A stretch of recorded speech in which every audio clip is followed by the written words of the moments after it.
En este vídeo vamos a ver cómo nuestro organismo puede conseguir inmunidad.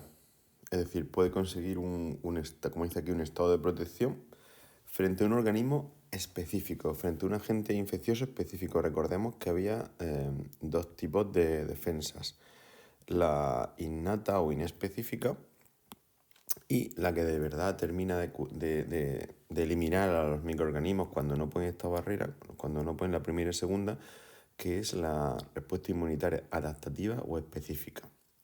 Bien, esta va a crear una memoria inmunológica, es decir, nos va a dar una inmunidad, una capacidad de que el organismo, de vencer a ese microorganismo que nos ataca y de que no vuelva a hacerlo. ¿Vale? Pues vamos a ver cómo conseguir esta respuesta inmunitaria adaptativa o específica, porque hay varias formas de conseguirlo. Perdón. Y para eso me voy a ir a este esquema. Mirad, ahora vamos a desarrollarlo. Perdón. Cuando hablo de inmunidad me refiero a esa inmunidad específica.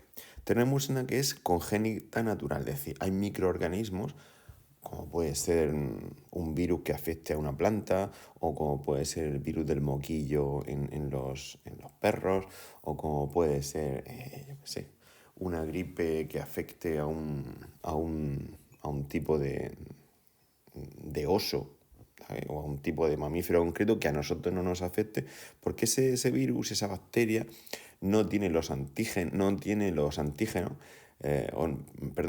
receptores, que sus antígenos no van a reconocer a ninguno de los receptores que tienen mis células. Entonces, como dice, inmunidad a patógenos de otra especie. Esas bacterias, esos virus, a nosotros no detectan nuestras células como posibles zonas donde poder reproducirse. Entonces, hay muchas enfermedades que afectan a otros seres vivos que a nosotros no nos afectan. Pero otras sí. Y entonces, bueno, tenemos esa inmunidad congénita natural. Esta no nos interesa. La que nos interesa es esta. La inmunidad adquirida. Es decir, la que mi organismo va a conseguir una vez que se enfrente a esos antígenos. Y entonces la puedo adquirir de dos formas: de forma activa y natural. Esta es la que todos conocéis, es decir, que pasemos una enfermedad.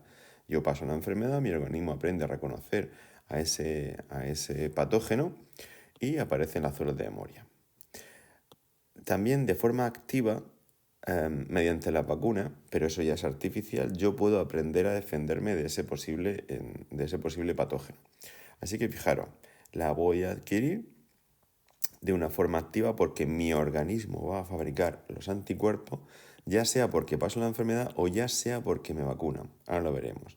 También puede ser adquirida de forma pasiva, es decir, mi organismo no va a fabricar anticuerpos, no va a pasar por esta zona, sino que me van a dar los anticuerpos.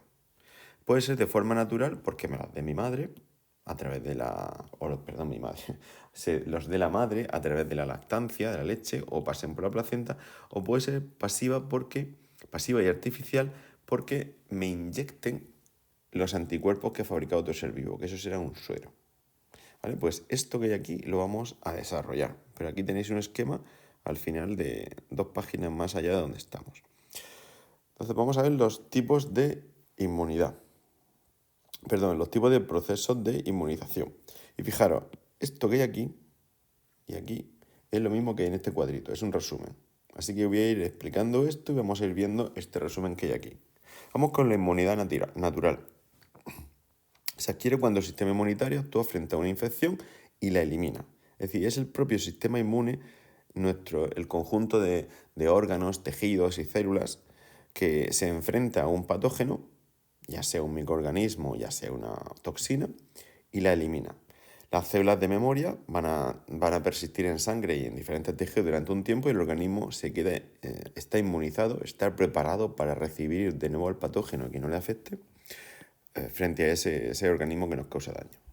Como la inmunidad se ha logrado por los propios mecanismos inmunológicos, ha sido tu sistema inmune el que ha trabajado, se dice que la inmunidad es activa, es natural, porque no ha intervenido en nada fabricado por el hombre, y es activo porque tu organismo se ha puesto en marcha. ¿Vale? Sería esta de aquí, fijaros. Inmunidad adquirida o adaptativa tenemos natural y activa. Es decir, se alcanza a traspasar una enfermedad infecciosa, genera anticuerpos específicos contra un antígeno y presenta memoria inmune. Por ejemplo, todos hemos pasado la varicela y no la volvemos a pasar porque tenemos células de memoria.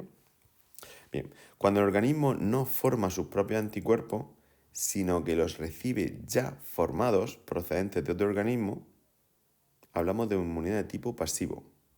Un ejemplo lo tenemos en el feto de los mamíferos. Nosotros cuando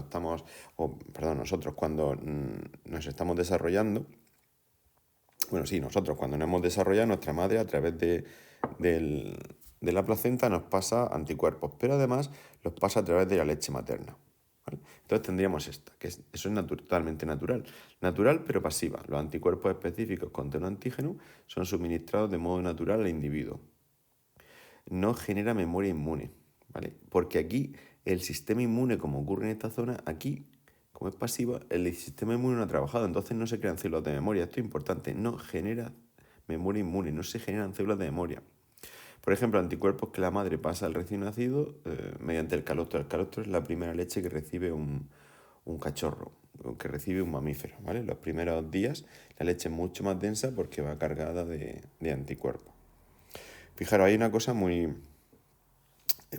bonita de la lactancia, que a mí me llama mucho la atención, y es que cuando la madre está un mes antes de que empiece a producir la leche, todas las células de memoria que tiene la madre, es decir, la madre ha pasado una serie de enfermedades durante su vida y ha creado una serie de células de memoria que están todas dormidas. Pues poquito antes de que se produzca el parto, se activan todas, es decir, todos los linfocitos B se activan y comienzan a producir anticuerpos que van a ir por el feto y sobre todo van a ir por la leche, de tal forma que cuando el bebé nace, la madre le da a través de la leche anticuerpos de todas las enfermedades que ha pasado ella. Y ese primer mes de vida, el bebé, mientras su sistema inmune se pone en marcha, el bebé contiene en sangre anticuerpos que le ha pasado a la madre y por lo tanto todas las enfermedades que ella ha pasado, que son las que hay en esa zona normalmente, el bebé no las va a pasar en ese primer mes. Cuando los anticuerpos desaparecen, como él no los ha producido, los anticuerpos tienen una vida de un mes y medio, 2 meses, cuando esos anticuerpos, esas proteínas van desapareciendo, el bebé ya tiene que empezar a enfrentarse a pues las enfermedades que hay en la zona. Por eso los bebés, el primer mes de vida, pues están creciendo, están rositas, están perfectos, y ya a partir del primer mes y medio, 2 meses, cuando empiezan a ponerse malicos, empiezan a tener pues todas las enfermedades porque su sistema inmune se tiene que enfrentar a la realidad de que ya no le van a dar más anticuerpos. Y fijaros, hay otra cosa, claro, son anticuerpos, ¿vale? Va a recibir anticuerpos a través de la placenta y a través de la leche, es decir, los anticuerpos que son proteínas van a pasar al sistema digestivo. Y en el estómago hay ácido, ¿vale? Pues el bebé no genera ácido ese primer mes de vida, con lo cual no va a destruir, los primeros días, no va a destruir los anticuerpos. Van a pasar directamente por el sistema digestivo y los va a absorber por el intestino. Fijaros la naturaleza, lo maravillosa que es el diseño tan espectacular que ha hecho para que el bebé, mientras pone en marcha su sistema inmune, pueda defenderse con los anticuerpos que fabrica la madre. Bueno, pues a mí esto es una curiosidad, no tenéis que saber todo de lo que acabo de decir, sí que va en la lactancia, pero que me llama mucho la atención y me parece que, pues quería contaroslo. Eso con respecto a la inmunidad natural. Con respecto a la inmunidad artificial, aquí va a intervenir el hombre, tenemos dos.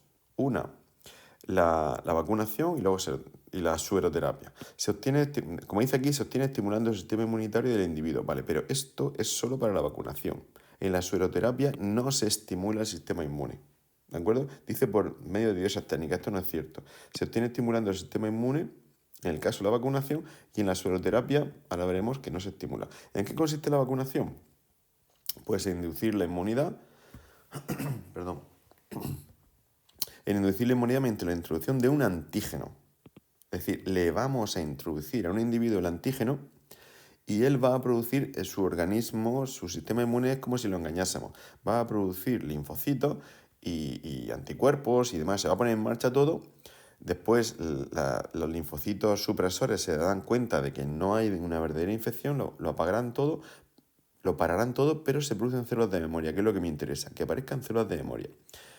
Si el organismo se ve expuesto al antígeno, pero al real, que aparece el microorganismo de verdad, se va a producir una respuesta inmune, pero que va a ser secundaria, pero muy rápida y muy eficaz. Es una inmunidad de tipo activo. ¿Por qué? Porque el organismo está fabricando está fabricando anticuerpos, células de memoria, ¿vale? Como dice aquí, el propio individuo genera los anticuerpos contra ese antígeno. Y esto es un proceso preventivo, no cura. ¿De acuerdo? Esto no cura. La vacuna no es un medicamento que nos den para curar, sino que es algo que nos proporcionan a nuestro organismo para prevenir que no ocurra una infección. La tenemos aquí. Entonces, de forma artificial, pero activa, se consigue al administrar antígenos de un patógeno atenuado o muerto. Ahora explicamos lo que es atenuado o muerto. El individuo genera anticuerpos específicos contra el antígeno y genera memoria inmune, justo como en la natural. ¿De acuerdo? En las dos activas, tanto en la natural es pasar una enfermedad, como en la artificial, que es que nos introduzcan el antígeno, el individuo genera anticuerpos específicos y genera memoria inmune. Se trata de un método preventivo como la vacuna, ¿vale? Por ejemplo, como la vacuna contra la viruela. Por cierto, la viruela es una enfermedad que ya no existe en la Tierra, no hay nadie que enferme de viruela, porque en la campaña, se hizo una campaña de vacunación a nivel mundial, se vacunó a todo el mundo de viruela y ya no existe viruela. O sea, hemos acabado, los humanos, si queremos, si nos ponemos todos de acuerdo, podemos acabar con ciertas enfermedades mediante la vacunación, mediante vacunas. Así que si alguna vez os dicen que las vacunas, hay gente que son negacionistas, gente que está en contra de las vacunas, tenéis muchos argumentos para contradecirlo, pero uno es que hemos acabado con enfermedades como la viruela. ¿De acuerdo? Y hay otras que ya no existen en Europa. Hay enfermedades que vosotros no habéis oído hablar, como la difteria. Bueno, hay una serie de enfermedades que ya no existen en países que están desarrollados, como los países europeos, porque estamos vacunando a todos nuestros niños. Bueno, seguimos. Fijaros, existen varios tipos de vacunas. Y aquí me voy a parar un segundito porque hay que explicar esto. Tenemos vacunas atenuadas e inactivadas. ¿Qué significa atenuado? Mira, esto es un microorganismo, una bacteria o un virus, y aquí lo vemos que tiene una cara de agresivo. Yo puedo atenuarlo, es decir, adormecerlo, hacer que no esté muy activo, que no tenga capacidad de dividirse, que no tenga capacidad de fijarse, puedo inactivarles un poco los antígenos, de capacidad de fijarse a mis células, o puedo matarlo, de tal forma que no va a tener ninguna capacidad de reproducirse, ni no va a tener vida, pero sus antígenos están totalmente activos. Al principio se hacían vacunas de este tipo. Lo que pasa es que si el organismo se volvía a activar dentro de la persona, antes de que hubiese desarrollado los anticuerpos, pues podía causar problemas. Después se hicieron de este tipo. Lo que pasa es que al matarlo a veces rompía los antígenos. Pero bueno, se ha aprendido a hacer. Ya lo que se está haciendo son vacunas de antígenos purificados, es decir, se destruye el organismo y se aíslan los antígenos. Y solo introduzco esto a la persona. O al animal, porque podemos vacunar también animales. ¿Vale?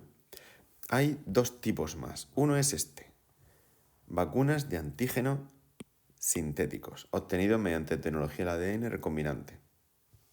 Eso lo veremos en el tema de ingeniería genética, pero os adelanto. Es decir, yo introduzco un gen a una bacteria, esto es una bacteria. Esto es su ADN circular y aquí le he introducido un gen y la bacteria lo que hace es leer ese gen, fabricar los antígenos, es decir, una serie de proteínas que ella no necesita y las expulsa fuera. Yo las cojo y ya tengo, las purifico y ya tengo una vacuna. Si yo introduzco estos antígenos a un ser vivo, pues va a aprender a defenderse de ellos. Y si después entra el verdadero patógeno, como ha aprendido a defenderse contra estos antígenos, que son los que aquí tiene el patógeno, pues se defenderá muy bien de él. La última forma de fabricar vacunas, que se hizo famosa cuando tuvimos la pandemia, es esta. Mira, yo cojo segmentos de ARN, que será mensajero, los introduzco dentro de una vesícula que yo he fabricado con fosfolípidos, esto es una bicapa de fosfolípidos, la acerco, la inyecto y esa bicapa de fosfolípidos se va a acercar a la célula, va a entrar en la célula y las células van a leer este ARN mensajero. Van a fabricar estas proteínas que después terminarán de configurarse así, la célula las eliminará fuera y lo que está eliminando son los antígenos. Es decir, nuestras células eucariotas van a fabricar los antígenos de un virus. El sistema inmune detectará estos antígenos, fabricará anticuerpos contra ellos, fabricará linfocitos B que fabricará anticuerpos contra ellos y aparecerán células de memoria. Y si entra el microorganismo en concreto, yo ya he aprendido a defenderme porque he fabricado sus antígenos. ¿Vale? Pues así se hicieron algunas de las vacunas del COVID. Había gente que decía, pero es que nos están metiendo ácidos nucleicos, nos están metiendo ARN en el interior de las células. ¿Este ARN podría entrar al núcleo, modificar el núcleo? No. Si os acordáis, este ARN mensajero, una vez que es leído por los ribosomas, es destruido por las ARNasas que hay en el citosol. Así que nos introduzcan ARN mensajero no va a tener ninguna consecuencia negativa en el núcleo, no va a provocar ninguna mutación, como decían los negacionistas de este tipo de vacunas. Lo que pasa es que es relativamente sencillo fabricar moléculas de ARN si yo me sé el código genético y yo sé cuál es la secuencia de aminoácidos de este antígeno, de esta proteína. Yo puedo fabricar una secuencia de ARN, introducirla dentro de una bicapa de fosfolípidos, inyectarla al organismo, este ARN va a entrar, lo leen los ribosomas, fabrican los antígenos, salen fuera y mi sistema inmune los detecta. Después este ARN será destruido, estos antígenos serán destruidos y ya no queda ningún resto, pero lo que sí queda son células de memoria. Bien, pues ya tenemos los tipos de... ya tenemos los tipos de vacunas que podemos generar. Vamos con la artificial pasiva, que son los sueros. La sueroterapia consiste en la producción directa de anticuerpos específicos, o a veces el linfocito esté activado, sobre todo van a ser anticuerpos contra toxinas de determinados microorganismos, o a veces directamente contra, no solo toxinas, sino contra microorganismos. Estos anticuerpos pueden proceder de técnicas de obtención de anticuerpos monoclonales a partir del suero de caballo. Es decir, que yo voy a obtener directamente los antígenos de un ser vivo y se los voy a inyectar a otro. ¿Vale? Introducción directa de anticuerpos específicos, sobre todo estos anticuerpos. A veces también linfocitos T, pero fijaros, imaginaros que vosotros tenéis una enfermedad, vuestro sistema inmune no funciona y os van a inyectar directamente los anticuerpos que otro ser vivo ha fabricado, con lo cual vuestro sistema inmune no va a hacer nada, pero estos anticuerpos que os inyectan sí van a terminar con lo que os está haciendo daño. ¿Vale? ¿Cómo se obtienen esos anticuerpos? Se pueden hacer en cultivos celulares, como dice aquí, anticuerpos monoclonales que no vamos a estudiar este año porque no está en el temario, o a partir de suero de caballo, que es como se hacía antiguamente. Es decir, al caballo se le inyectaba el virus, él producía sus anticuerpos y después se le saca sangre y se purifican. ¿Por qué el caballo? Porque es un animal grande y tiene un gran volumen de sangre. Entonces, pues se le puede sacar grandes cantidades de sangre, sacarle los anticuerpos sin que él sufra daño. Bien, como dice aquí, este tipo es una inmunización pasiva y no induce memoria. ¿Pasiva por qué? Porque tu organismo no va a hacer nada. Es que directamente nos están dando los anticuerpos. Y no induce memoria porque si no detectas al antígeno y no estás generando tus células, linfocitos T, C, citotóxicos, etc., en los linfocitos B no vas a crear células de memoria. Solo se mantiene durante un tiempo mientras perdura el anticuerpo dentro del paciente. Se emplea contra las toxinas circulantes, como cuando se detecta que un individuo tiene una enfermedad o una intoxicación y no da tiempo a que su organismo fabrique sus defensas, así que se le inyectan ese suero. Por ejemplo, contra la toxina tetánica, la difterica o contra venenos de serpiente. Y este sí es un proceso curativo. ¿Vale? Hemos visto que las vacunas eran preventivas, pero aquí es curativo. Artificial. Bueno, como decía, es un artificial y pasivo. Y estaría aquí, se suministra un suero con anticuerpos. ¿vale? Como dice ahí, un antisuero, bueno, un suero, con anticuerpos específicos contra una enfermedad infecciosa grave para poder curarla. No genera memoria y tiene un efecto temporal mientras duran los anticuerpos, ¿vale? Por ejemplo, el suero que se inyecta contra el tétanos. Bien, pues aquí tenemos las diferencias entre vacunación y sueroterapia. La vacunación es activa, es porque mi organismo es el que va a fabricar el anticuerpo, mientras que la sueroterapia es pasiva. La vacunación lo que me inyecta son antígenos, ¿vale? Y en la sueroterapia lo que me inyecta son anticuerpos específicos contra un antígeno. La vacunación desarrolla memoria, la sueroterapia no desarrolla memoria. La vacunación tarda unos días en provocar respuesta, los días en que mi sistema inmune se ponga en marcha, detecten el antígeno, fabriquen las células linfocitos T, helper, estimulen a los linfocitos B y los linfocitos B se reproduzcan, etc., como lo explicamos en el último vídeo. En la sueroterapia no hay respuesta inmediata. Perdón, la respuesta es inmediata porque los anticuerpos ya están fabricados. Y la vacunación, efecto preventivo, y además como se genera memoria inmunológica muy duradero, mientras que la sueroterapia tiene un efecto muy rápido, es curativo, pero va a durar poco tiempo, hasta que los anticuerpos se destruyan. Bueno, y ya estamos terminando, me queda solamente explicar esto, los mecanismos de cómo funciona, cómo se activa la respuesta primaria y secundaria y los procesos en los que falla el sistema inmune, la autoinmunidad y las alergias. Y eso para el próximo vídeo, que será muy cortito, ya será el último. Bueno, hasta el próximo vídeo. Hasta luego.